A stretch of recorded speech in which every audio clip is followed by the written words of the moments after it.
इस वक्त की बड़ी खबर आपको बता दें, खबर कर्नाटक से है जहां सियासी हलचल तेज हो गई है। दो निर्दलीय विधायक एच नागेश और आर शंकर ने सरकार से समर्थन वापस ले लिया है। दोनों विधायकों ने सीएम कुमारस्वामी को समर्थन वापसी की चिट्ठी भी भेज दी है। कांग्रेस के 3 विधायकों ने भी मुंबई में डेरा डाल रखा है और ऐसा माना जा रहा है कि ये तीनों विधायक भी बीजेपी के संपर्क में हैं।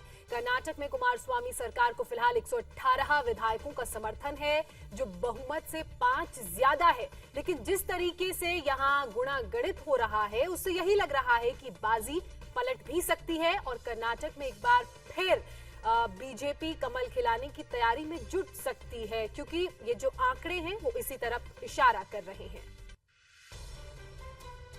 तो कर्नाटक सरकार को की अगर हम बात की जाए तो यहाँ पर आंकड़े कुछ बदलते हुए नजर आ रहे हैं। कर्नाटक में जिस हिसाब से कुल 224 सीटें हैं, उसमें गठबंधन सरकार बनी हुई है, लेकिन 2 इंडिपेंडेंट एमएलएज ने अपना समर्थन वापस ले लिया है, मुख्यमंत्री को चिट्ठी भेजी है। और संवाददाता टी राघवन इस वक्त हमारे साथ जुड़ चुके हैं, सीधे उनका रुख करेंगे। टी राघवन, जिस तरीके से ये आंकड़े बदल रहे हैं, उससे कहीं ना कहीं सरकार की परेशानी बढ़ सकती है, क्योंकि 2 इंडिपेंडेंट विधायकों ने चिट्ठी दे दी है, कांग्रेस के 3 विधायक बीजेपी के संपर्क में हैं, ऐसी खबरें हैं।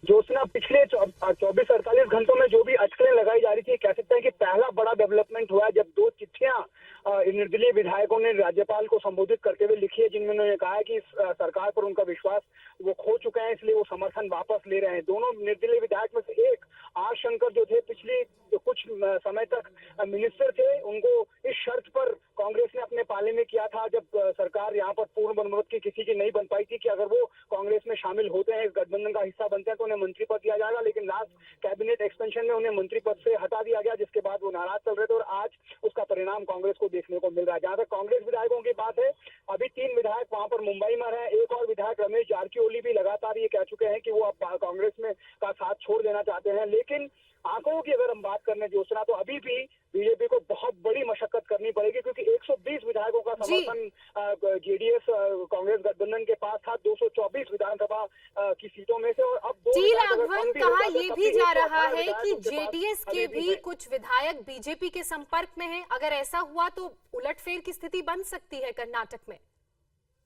ज्योत्सना, कम से कम 16 विधायकों को अपने पाले में बीजेपी को करना होगा, तब कोई सामान्य बहुमत की सरकार बीजेपी को यहाँ पर बनती हुई दिखे। यही बात मैं आपसे कहने की कोशिश कर रहा हूँ कि कैबिनेट एक्सपेंशन के बाद और जो बोर्ड कॉर्पोरेशन के पद विधायकों को दिए गए, नाराज विधायकों को खुश करने की कोशिश की गई, उसमें बहुत सारे विधायक नाराज हुए। कई लोगों को पद नहीं चाहिए थे, कई लोग मंत्री बनना चाहते थे, और ऐसे विधायकों से बीजेपी संपर्क में है। और बीजेपी के सोर्सेस हमें ये बताते हैं, बीजेपी कैंप की तरफ से, कि ऐसे विधायक 15 से 23 नंबर तक हैं। अगर इन सभी विधायकों को रद्दी करने में बीजेपी मना लेती है, उनको किसी तरह इस्तीफा देने में, तब ये कह सकते हैं कि सरकार संकट में होगी। लेकिन फिलहाल 118 विधायकों का समर्थन अभी भी कांग्रेस के पास है और 113 सामान्य बहुमत के लिए यहाँ पर कर्नाटक विधानसभा में चाहिए। ये कितने विधायक अब और मुंबई जाते हैं, कितने विधायक आने वाले 1-2 दिन में इस्तीफा देते हैं, इस पर अब ये सारा कुछ जी नजर बनाए रखिएगा राघवन। फिलहाल तमाम अपडेट्स के लिए आपका बहुत शुक्रिया।